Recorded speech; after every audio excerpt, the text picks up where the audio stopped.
आदाब नाजरीन, INN की खबरों में आपका इस्तकबाल है। मैं हूं शौकत अली सूफी। पेश आज दिन भर की कुछ अहम खबरें।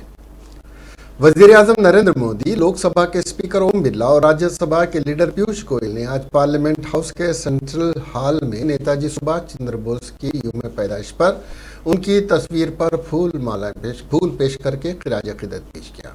मिस्टर मोदी ने ट्वीट करते हुए कहा, पराक्रम दिवस पर तमाम हमवतनों को बहुत बहुत मुबारकबाद। नेताजी सुभाष चंद्र बोस को उनकी 125वीं यौम पैदाइश पर मेरा खिराज अकीदत। हर हिंदुस्तानी को हमारी कौम के लिए उनके ताउन पर फख्र है। नेताजी बोस को खिराज अकीदत पेश करने वाले दीगर मोअज़्ज़िज़ीन शख्सियात में कई मरकजी वज़रा, अराकीन पार्लियामेंट और साबिक़ा अराकीन पार्लियामेंट भी शामिल थे। इस मौके पर लोकसभा सेक्रेटेरिएट की तरफ से हिंदी और अंग्रेजी में शाया होने वाली नेताजी बोस की सवाने हयात पर मुश्तमिल एक किताबचा मुअज़्ज़िज़ अफराद को तोहफ़तन पेश किया गया। काबिल ज़िक्र है कि नेताजी सुभाष चंद्र बोस 23 जनवरी 1897 को कटक में पैदा हुए थे। उनने मुल्क की आज़ादी की जद्दोजहद में अहम किरदार अदा किया था। हिंदुस्तान के साबिक़ सदर डॉक्टर N. संजीव रेड्डी ने 23 जनवरी 1978 को पार्लियामेंट हाउस के सेंट्रल हॉल में नेताजी सुभाष चंद्र बोस की तस्वीर की नकाब कुशाई अंजाम दी थी।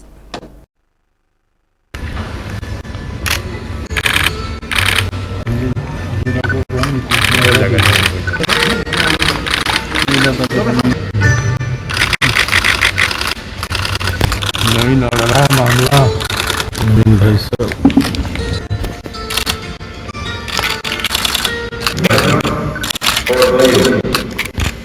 हमने जो आज़ादी की लड़ाई के रही है उसे जारी रखना होगा जब तक उसकी आज़ादी हासिल न हो।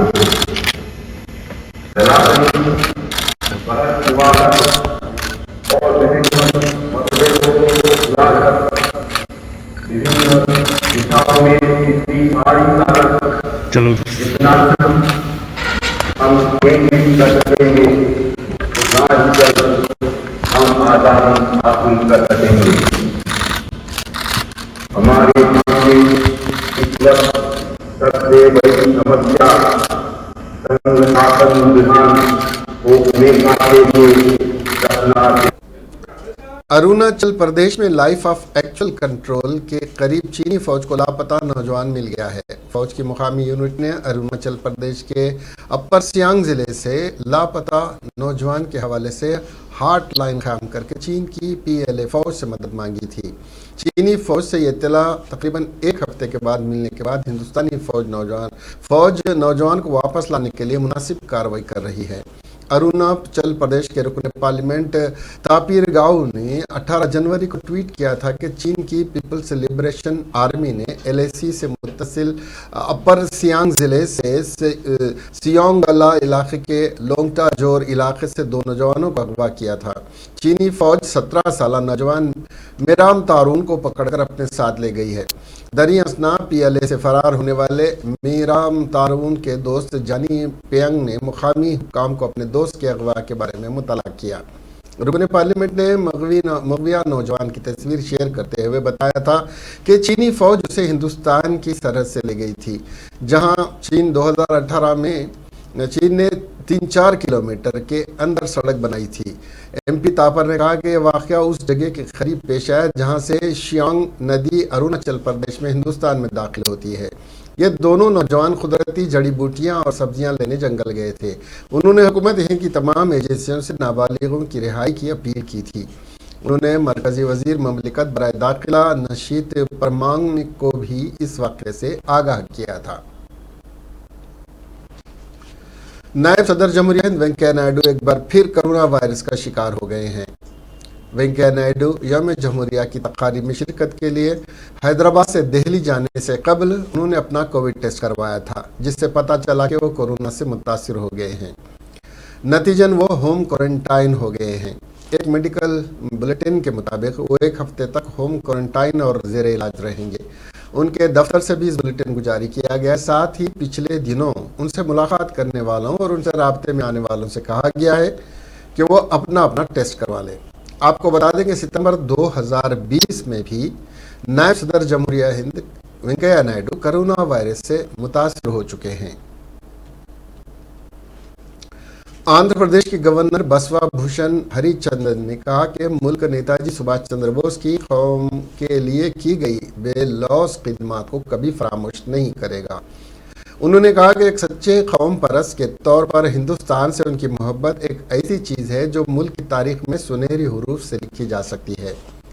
गवर्नर ने इतवार को विजयवाड़ा राजभवन दरबार हॉल में नेताजी सुभाष चंद्र बोस की 125वीं यौम पैदाइश को मुल्क भर में पराक्रम दिवस के तौर पर मनाने के लिए मुनक्किदा एक तकरीब में उन्हें ज़बरदस्त खिराज अक़ीदत पेश किया। उन्होंने फूल चढ़ाए और नेताजी को खिराज अक़ीदत पेश किया। इस मौके पर खिताब करते हुए गवर्नर ने कहा कि नेताजी आज भी मुल्क के बहुत से लोगों के दिलों में जिंदा हैं। उन्होंने कहा कि बोस जयंती के मौके पर मनाया जाने वाला पराक्रम दिवस मुल्क के लोगों, खासतौर पर नौजवानों को मुश्किलात का सामना करने के लिए हिम्मत फराहम करेगा। गवर्नर ने कहा कि पराक्रम दिवस उनके नक्श कदम पर चलने की तरगीब के तौर पर मनाया जाता है। गवर्नर हरियाणा बंडारू दत्तात्रेय ने सिकंदराबाद रेलवे स्टेशन के पास मुजस्समे सुभाष चंद्र बोस पर उनकी 125वीं यौम पैदाइश पर फूल मालाएं पेश करते हुए उनकी खिदमत को ज़बरदस्त खिराज अक़ीदत पेश किया। इस मौके पर साबिक़ रुकन कानून साज कौंसिल रामचंद्र राव और दीगर बीजेपी कायदीन मौजूद थे। गवर्नर हरियाणा ने बताया कि नौजवानों को चाहिए कि वो सुभाष चंद्र बोस के उसूलों पर चलते हुए मुल्क की तरक्की में ताउन करें। उन्होंने बताया कि मुल्क की आज़ादी की खातिर नेताजी ने अपने आला शान जिंदगी को तर्क करते हुए मुल्क की अवाम को अंग्रेज़ों की गुलामी से छुटकारा दिलाने के लिए जो जद्दोजहद की वो नाकाबिले फरामोश है।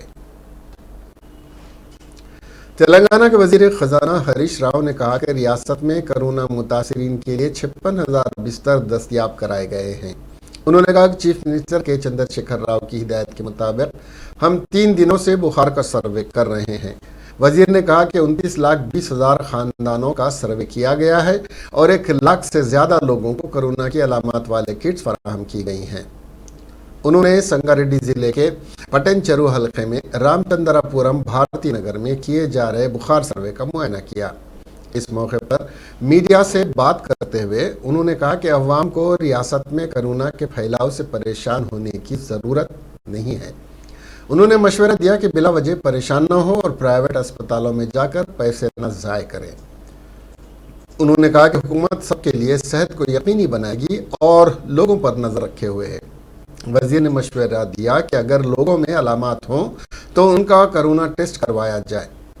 ज़्यादातर रियासतों में कोरोना पहले ही ज़वाल का शिकार है।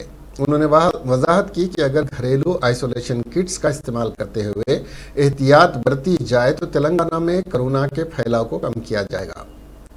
तमाम सरकारी अस्पतालों में खुसूसी सहूलियात कायम की गई हैं। हामिला खवातीन के लिए अस्पताल की सहूलियात भी फराहम की गई हैं। बताया गया कि फीवर सर्वे मज़ीद 4 रोज़ में मुकम्मल कर लिया जाएगा। दूसरी जानिब हरीश राव ने भी स्कूलों में इंग्लिश मीडियम नाफिज करने के चीफ मिनिस्टर KCR के फैसले की सिताइश की और कहा कि ये एक तारीखी फैसला है। उन्होंने सवाल किया कि बीजेपी कायदीन स्कीम की मुखालिफत क्यों कर रहे हैं।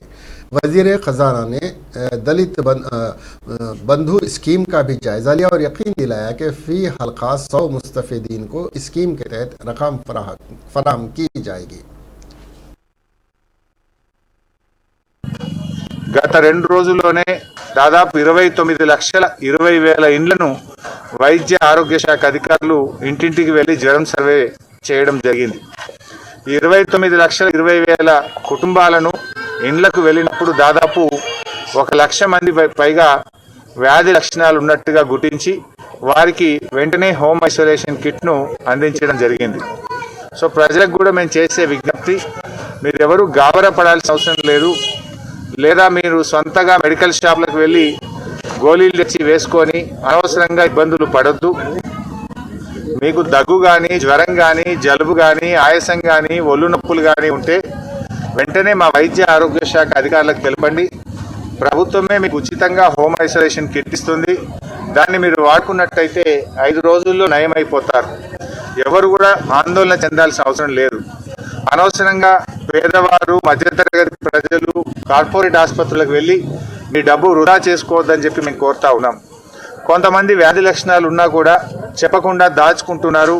స్వంతగా మెడికల్ షాపులకు వెళ్ళి మందులు తెచ్చుకొని వేసుకుంటున్నారు. అది కరెక్ట్ కాదు. చెప్పడం వల్ల మిమ్మల్ని మీరు కాపాడుకున్నట్టు అవుతుంది, మీ కుటుంబాన్ని కాపాడుకున్నట్టు అవుతుంది, ప్రభుత్వంతో మీరు సహకరించిన వాళ్ళు అవుతారు. మీరు నిర్భయంగా నిర్మోహమాటంగా వైద్య ఆరోగ్య శాఖ అధికారులు మీ ఇంటికి వచ్చినప్పుడు గత बीजेपी रुकने असम्बली राजा सिंह ने सुभाष चंद्र बोस की 125वीं यौम पैदाइश के मौके पर उनकी खिदमत को खिराज पेश करते हुए बताया कि सुभाष चंद्र बोस की शख्सियत तालीम याफ्ता थी. अगर वो चाहते तो उस वक्त कलेक्टर के ओहदे पर रहते हुए आलीशान जिंदगी गुजार सकते थे, लेकिन उन्होंने मुल्क की आज़ादी को लेकर अपनी मुलाजिमत छोड़ दी और अंग्रेज़ों के खिलाफ जद्दोजहद का आगाज़ किया और मुल्क की अवाम को यह नारा दिया था कि अगर तुम खून दोगे तो मैं तुम्हें आज़ादी दिलाऊंगा. बीजेपी रुकने असम्बली राजा सिंह ने कांग्रेस पर इल्ज़ाम आयद किया कि कांग्रेस सुभाष चंद्र बोस की मकबूलियत से बौखलाहट का शिकार होकर उनकी ज़िंदगी में भी और उनकी ज़िंदगी के बाद भी उन्हें नज़रअंदाज किया. लेकिन वज़ीर-ए-आज़म नरेंद्र मोदी ने मुल्क की आज़ादी में नेताजी के अहम हिस्से को देखते हुए दिल्ली में उनके मुजस्सिमा नस्ब करने का फैसला किया है.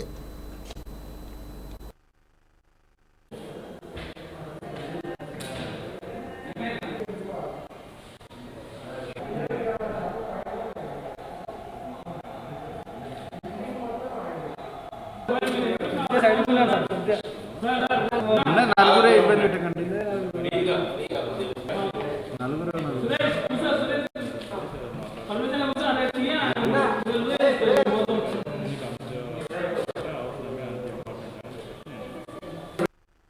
शाली व्यक्ति थे जो बचपन से ही मेरा देश को आज़ादी मिले, मेरा देश आगे बढ़े, ये सोच लेकर वो बड़े हुए.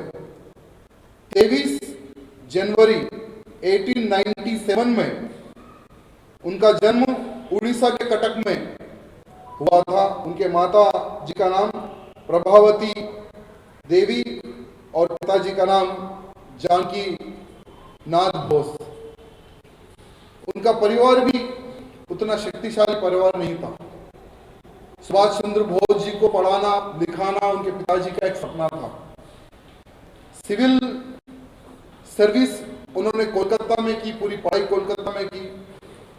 अगर सुभाष चंद्र बोस जी चाहते थे तो कलेक्टर बन के आराम की जिंदगी गुजार सकते थे, लेकिन सुभाष चंद्र बोस जी का सपना था अगर मेरा देश गुलाम हो तो मैं पढ़ लिख कर नौकरी करके पैसा कमा कर क्या करूंगा. उन्होंने नौकरी को लात मारी और ये संदेश दिया भारतीयों को कि मैं भारत की आज़ादी के लिए लड़ाई लड़ूंगा और मैं मेरी नौकरी छोड़ रहा हूं. सिर्फ ये एक निर्णय लेने पर भारत का हर वो भारतीय सुभाष चंद्र जी आप आगे बढ़ो, हम आपके साथ हैं. हजारों की लाखों की संख्या में सुभाष चंद्र बोस जी का स्वागत किया. सुभाष चंद्र बोस जी को जब विश्वास आया कि हाँ अब भारत देश को आजाद कराने में कोई ताकत नहीं रोक सकती, गांव-गांव जाकर घर घर जाकर एक ज्योत सुभाष चंद्र बोस जी ने जलाई और उन्होंने नारा दिया कि तुम मुझे खून दो, मैं तुम्हें आजादी दूंगा. लेकिन दुर्भाग्य है वो समय पर कांग्रेसियों ने सुभाष चंद्र बोस जी का साथ नहीं दिया. कांग्रेसियों ने यह देखा कि आज हम शक्तिशाली बनने के बजाय, हमारा नाम होने के बजाय सुभाष चंद्र बोस का नाम हो रहा है. जनता सुभाष चंद्र बोस के पीछे जा रही है. सुभाष चंद्र बोस जी को कार्यक्रम में नहीं बुलाना, मीटिंग्स में नहीं बुलाना, कोई भी निर्णय उनके बिना ले लेना. सुभाष चंद्र बोस जी देखकर कांग्रेस पार्टी से दूर जाते हैं और एक अलग से देश को आजाद कराने का निर्णय लेते हैं और आजाद हिंद फौज का निर्माण करते हैं. विदेश बैनुल अक़वामी सतह पर खाम तेल की कीमत $85 फी बैरल के करीब रहने के बावजूद पेट्रोल और डीजल की कीमत आज मुसलसिल 80वें दिन घरेलू सतह पर मुस्तकम रही. ईंधन की कीमत में 4 नवंबर 2021 को कमी की गई थी, जब मरकजी हुकूमत ने पेट्रोल और डीजल पर एक्साइज ड्यूटी में बिलतरतीब ₹10 की और ₹5 की कमी का ऐलान किया था. इसके बाद रियासती हुकूमतों की जानिब से वैल्यू एडेड टैक्स को कम करने के फैसले के बाद दारुल हुकूमत दिल्ली में भी वैट को कम करने का फैसला किया गया। उसके बाद कौमी राजधानी में 2 दिसंबर 2021 को पेट्रोल तकरीबन 8 रुपये सस्ता हो गया। ताहम डीजल की कीमतों में कोई तब्दीली नहीं हुई। गुज़िश्ता रात लंदन प्रिंट क्रूड की कीमत $87.89 फी बैरल थी और यूएस क्रूड हफ्ते के आखिर में 0.84% कम होकर $84.83 फी बैरल पर थी।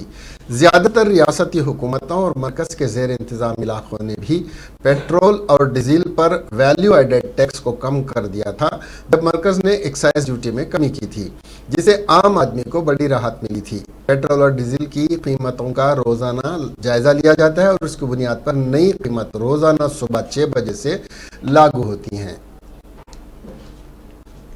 बीजेपी रुकने असम्बली रघुनंदन ने कुकटपल्ली के इंदिरा नगर का दौरा करने के बाद वजीर बल्दी नज़्म नस्क केटी रामाराव से मुतालबा किया कि वो फौरी तौर पर भाग्या नगर के इंदिरा नगर में डबल बेडरूम मकाना तामीर करते हुए कमज़ोर तबक़ात के हवाले करे और इंदिरा नगर का दौरा करते हुए यहाँ पर मुकीम गरीब अफराद की हालत ज़ार देखे, क्योंकि यहाँ के रहने वालों को न तो लाइट की और न ही पानी की सहूलत हासिल है। उन्होंने केटी रामाराव पर तनकीद करते हुए बताया कि उनका हैदराबाद में 1 लाख डबल बेडरूम मकानात फराहम करने का वादा सिर्फ वादा होकर ही रह गया है। रघुनंदन ने बताया कि केसीआर और केटीआर को सिर्फ अवाम की याद इंतखाबात के आने पर ही आती है।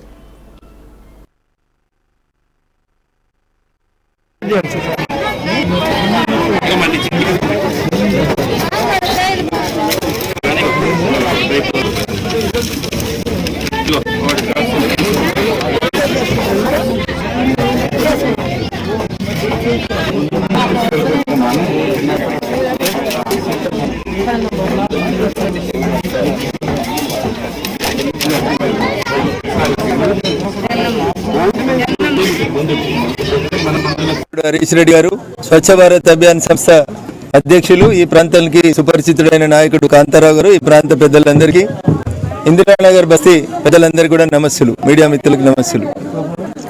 దాదాపు రెండు డికేట్స్ కంటే ఎక్కువగా 2 తరాలని చెప్పుకోవచ్చు ఐడిపిఎల్ లాంటి ఒక గొప్ప సంస్థని తయారు చేసి ఈ దేశంలో ఔషధాల తయారీకి ఒక గొప్ప పునాది వేసినటువంటి సంస్థను నిర్మించినటువంటి కూలీల దుస్థితి ఇది. భాగ్యనగరంలో ఇందిరానగర్ బస్తీ దుస్థితిని చూడడానికి యువరాజు వెంటనే ఇక్కడికి తరలి రావాలని చెప్పి డిమాండ్ చేస్తా ఉన్నాను. ఈ ప్రాంతం నుంచి ప్రాతినిధ్యం వహిస్తున్నటువంటి గౌరవ శాసనసభ్యులకి మరి ఎందుకు ఈ బస్తీలు కనబడతలేవు, బస్తీలో సౌకర్యాలు లేని ఎందుకు కనబడతలేదు అనేది నేను భారతీయ జనతా పార్టీ పక్షాన వారిని ప్రశ్నిస్తా ఉన్నాను.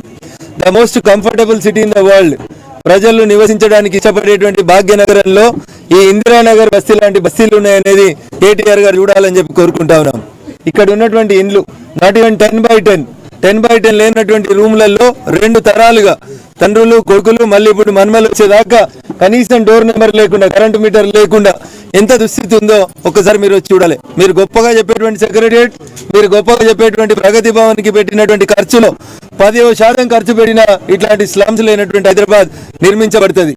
2016 జిహెచ్ఎంసీ ఎన్నికల సందర్భంగా ఎన్నికలు ముగిసిన ఏడాది లోపల 1,00,000 కుటుంబాలకి డబుల్ బెడ్రూమ్ ఇల్లు ఇస్తామని చెప్పారు కేటీఆర్ గారు. ఒక్కసారి ఇందిరానగర్ బస్తీ అనేది మీ గూగుల్లో, మీ ట్విట్టర్లో ఎందుకు కూస్తలేదు, ఎందుకు కనబడతలేదు అని భారతీయ జనతా పార్టీ పక్షాన ఈ సందర్భంగా అడుగుతా ఉన్నాం. నిజంగా పేద ప్రజల సంక్షేమమే మీ లక్ష్యం అయితే కాంట్రాక్టర్లు, కమిషన్లు, పెద్ద పెద్ద సాఫ్ట్వేర్ కంపెనీలకు ఇచ్చేటువంటి సబ్సిడీలలో 1% ఇస్తే భాగ్యనగరంలో ఉన్నటువంటి బస్తీలన్నీ బాగుపడతాయి. అందుకని మీరు బస్తీల బాట పట్టమని చెప్పి మేము యువరాజుకు విజ్ఞప్తి చేస్తా ఉన్నాం. అంతేగాని Jubilee hills, Banjara hills, Kokapet, Nanakram కూడా ఎట్లా భూములు అమ్ముదాం, ఎట్లా పైసలు సంపాదించుదాం, ఎట్లా కమిషన్లు తెద్దాం, ఎట్లా పైసలు తెచ్చేటువంటి కమిషన్లు తెచ్చేటోళ్ళకి ఎమ్మెల్సీలు.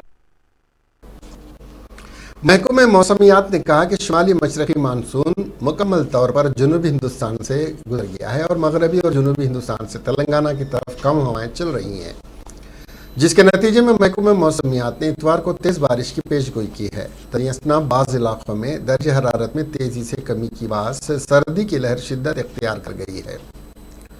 रंगारेड्डी ज़िले के रेड्डीपल्ली में हफ्ते की सुबह कम से कम दर्ज हरारत 10.3 डिग्री सेल्सियस रिकॉर्ड किया गया है। दूसरी तरफ तेलंगाना के आदिलाबाद, मंचिरियाल, हैदराबाद और दीगर कई मुकामात पर भी रात के दर्जे हरारत में कमी का सामना है। ख्याल है कि शहर में गुज़िश्ता चंद रोज से रात के वक्त दर्जे हरारत कम से कम होता जा रहा है। हैदराबाद में सर्दी की शिद्दत एक बार फिर किसी हद तक बढ़ गई है, क्योंकि दर्जे हरारत कम से कम हो गया है और मौसम खुश्क है। राजेंद्र नगर में रात का सबसे कम दर्जे हरारत 12.4 डिग्री सेल्सियस रिकॉर्ड किया गया।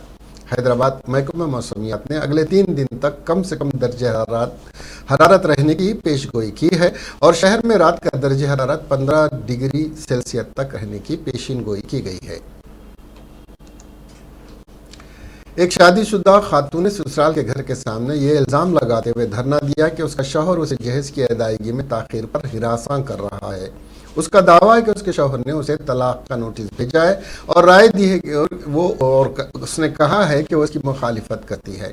तफसीलात के मुताबिक गुंटूर की दासारी प्रेमा स्वरूपा की शादी 2014 में गुंटूर के 8 नगर के जयप्रकाश नगर के थोटा कोरा पवन से हुई थी। प्रेमा स्वरूप के खानदान ने शादी के दौरान 5 लाख रुपए का जहेज देने रजामंदी का इजहार किया था। प्रेमा स्वरूपा ने इल्ज़ाम आयद किया कि जहेज की अदम अदायगी की वजह से उसे 6 माह बाद उसकी मां के घर भेज दिया गया। उसने इल्ज़ाम लगाया कि उसे अपने शौहर के साथ रहने नहीं दिया जा रहा है। शौहर की जानिब से तलाक का नोटिस मिलने के बाद मुतासिरा के अहले खाना हफ्ते की शाम जहेज की अदायगी के लिए आए, लेकिन उसकी खाला घर का दरवाज़ा बंद करके चली गई। इस पस मंज़र में प्रेमा स्वरूपा ने ससुराल के घर पर एहतजाज किया। इत्तला मिलने के बाद 2 टाउन पुलिस ने पवन के घर पहुंचकर मुतासिरा से बात की और तफसीलात इकट्ठा की। मुतासिरा ने अपने अहले खाना और रिश्तेदारों के साथ शाम से रात तक घर के सामने एहतजाज किया। ताहम SI B कोटेश्वर राव ने कहा कि प्रेमा स्वरूपा ने माजी में ससुराल वालों के खिलाफ मुकदमा दर्ज कराए थे और ये मुकदमा अदालत में ज़ेर इल्तवा हैं। उन्होंने कहा कि वो मुतासिरा और उसके अहले खाना से बात कर रहे हैं। एक खातून ने चिट फंड्स के नाम पर सैकड़ों लोगों को धोखा देकर 20 करोड़ रुपए सार्फिन से ऐंठ लिए। तफसीलात के मुताबिक जयलक्ष्मी अनंतपुर के विद्युत नगर में एक ब्यूटी पार्लर चलाती है और मुकामी तौर पर चिट फंड चलाती थी। महल्ले के लोगों ने उस पर यकीन किया और चिट होल्डर के तौर पर उसके साथ शामिल हो गए। ताहम उसने सार्फिन को रकम अदा करने से इनकार कर दिया और गुज़िश्ता चंद सालों से मफरूर थी। दरअसल जब उसने अपना घर खाली किया और रात को शहर से भागने की कोशिश की, मुतासिरीन ने उसका पीछा किया और उसे अत्तुकल्लापल्ली पुलिस स्टेशन ले जाया गया। मुतासिरा लोगों ने इल्ज़ाम लगाया कि मुकामी सब इंस्पेक्टर उसे बचाने की कोशिश कर रहा था और SI राघव रेड्डी के रवैये के खिलाफ स्टेशन के बाहर उन्होंने एहतजाज किया। ताहम पुलिस ने मुतासिरीन को मशवरा दिया कि वह सबूत के साथ अदालत जाएं, क्योंकि ये एक दीवानी मुकदमा है। दूसरी तरफ ये मालूम हुआ है कि अनंतपुर के मुख्तलिफ स्टेशनों पर पहले से ही 8 चेक बाउंस और दीगर मुकदमात उसके खिलाफ दर्ज हैं। वेस्ट जोन टास्क फोर्स ने एक मुस्तनद इत्तला पर कार्रवाई करते हुए कुलसुमपुरा के इलाके में वाक़ भीमनगर गोपी होटल के पीछे हाशिम नामी शख्स के मकान पर धावा करते हुए वहां पर जुआ खेलने वाले 10 अफराद को गिरफ्तार किया। पुलिस ने उनके कब्जे से 25,380 रुपये नकद जब्त किए। धावे में हाशिम नामी शख्स फरार होने में कामयाब हो गया। पुलिस ने हिरासत में लिए गए 10 अफराद को अगली कार्रवाई के लिए कुलसुमपुरा पुलिस स्टेशन के हवाले किया और हाशिम की तेजी से तलाश कर रही है। नागार्जुना सागर रोड, BN रेड्डी नगर, सागर कॉम्प्लेक्स, वनस्थलीपुरम में एक तेज रफ्तार कार ने एक बस को पीछे से टक्कर दे दी, जिससे बस में सवार पैसेंजर्स को चोटें आईं, जिन्हें करीबी दवाखाने में मुंतकिल कर दिया गया। पुलिस एक मुकदमा दर्ज करके तहकीकात कर रही है।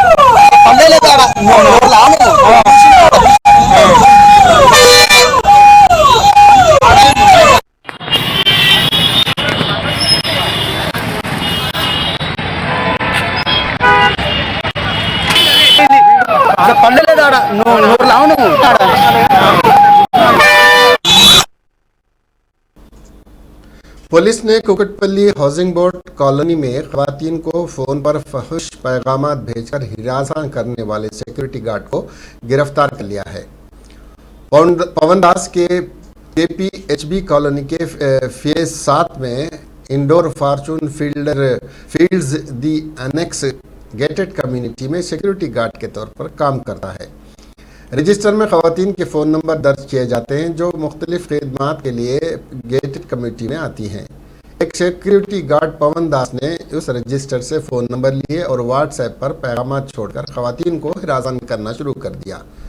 उसके साथ ही खवातीन ने पवन दास के खिलाफ शिकायत दर्ज करवाई और पुलिस ने उसके खिलाफ कार्रवाई करके उसे गिरफ्तार कर लिया। हैदराबाद में चोरी की गरज से आने वाले चोर को लुंगी गेट में फंसने से वो हलाक हो गया। पुलिस के मुताबिक गेट कूदते वक्त मुतफ़िका लुंगी गले में अटक गई और दम घुटने से वो जाँ बहक हो गया।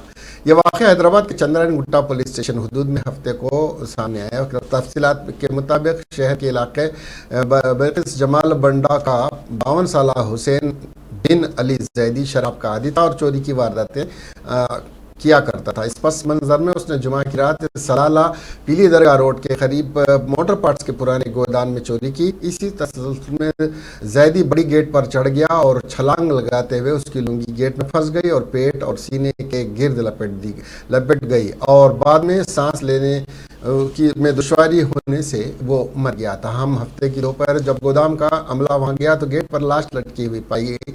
उसके साथ ही उन्होंने पुलिस को इत्तला दी। पुलिस ने मौके पर पहुंचकर तफसीलात इकट्ठा की और लाश को पोस्टमार्टम के लिए अस्पताल मुंतकिल किया। चंद्रायन गुट्टा पुलिस ने बताया कि मामला दर्ज कर लिया गया और आगे की तहकीकात जारी हैं। न्यूजीलैंड की वजीर आजम आर्डन ने ओमिक्रॉन की वजह से क्लार्क गेफोर्ड से अपनी शादी मंसूख कर दी है। शादी आने वाले हफ्ते में शुमाली जजीरे के मशरक़ी साहिल पर गैसबोन में होने वाली थी। न्यूजीलैंड में कोरोना वायरस के बढ़ते मामले के पेश नज़र रेड अलर्ट के ऐलान के बाद वजीर आज़म जेसिंडा आर्डन ने इतवार को अपनी शादी मुलतवी कर दी। एक अखबार ने अपनी रिपोर्ट में मोहतरमा आर्डन के हवाले से कहा कि ओमिक्रॉन ने न्यूजीलैंड में सरहदों को तोड़ दिया है और कम्युनिटी में फैलाव शुरू कर दिया है, इसलिए पूरे मुल्क पर आला तरीन पाबंदियां लगाई जाएंगी। उन्होंने कहा कि हम जानते हैं कि इस तरह के केसेस की तादाद सुनकर लोगों को बहुत परेशानी होगी। हम फैलाव को कम करने और कोरोना केसेस की तादाद को कम करने की हर मुमकिन कोशिश करेंगे। उन्होंने बताया कि न्यूजीलैंड में ओमिक्रॉन के 9 केसेस सामने आए हैं। मुल्क को इतवार की आधी रात को रेड अलर्ट के तहत रखा जाएगा। उसके साथ ही वजीर आज़म आर्डन ने ओमिक्रॉन की वजह से क्लार्क गेफोर्ड से अपनी शादी मनसूख कर दी। शादी आने वाले हफ्ते में शुमाली जजीरे के मशरक़ी साहिल पर गैसबोन में होने वाली थी। उन्होंने कहा कि ज़िंदगी ऐसी है, मैं ये कहने की हिम्मत नहीं कर सकती।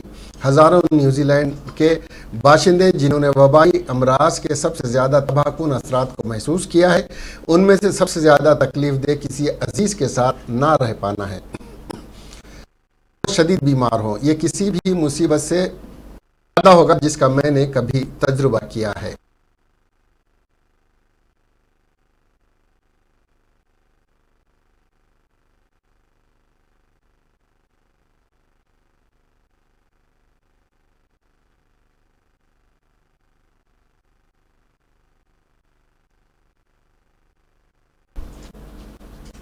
मुल्क में कोरोना केसेस एक बार फिर तेजी से बढ़ रहे हैं। इतवार की सुबह तक गुज़िश्ता 24 घंटों में कोरोना के 3,33,533 नए मरीज सामने आए हैं।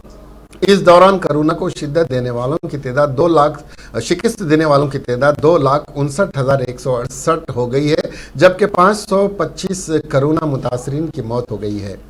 मरकजी वजारत सेहत की तरफ से इतवार को जारी करदा आदाद शुमार के मुताबिक मुल्क में कोरोना से सेहतियाब होने वालों की कुल तादाद 3,65,60,650 है। इस दौरान कोरोना से सेहतियाब होने वालों की शरह 93.18% पर आ गई है। मुल्क में फ़ाल मरीजों की तादाद 21 लाख से बढ़ गई है और 21,87,205 तक पहुंच गई है। रोजाना इन्फेक्शन की शरह फीसद 17.78% है। इसके साथ ही ये खबरें यहीं ख़त्म हुई। अब हमें दीजिए इजाज़त और देखते रहिए INN चैनल। खुदा हाफिज़।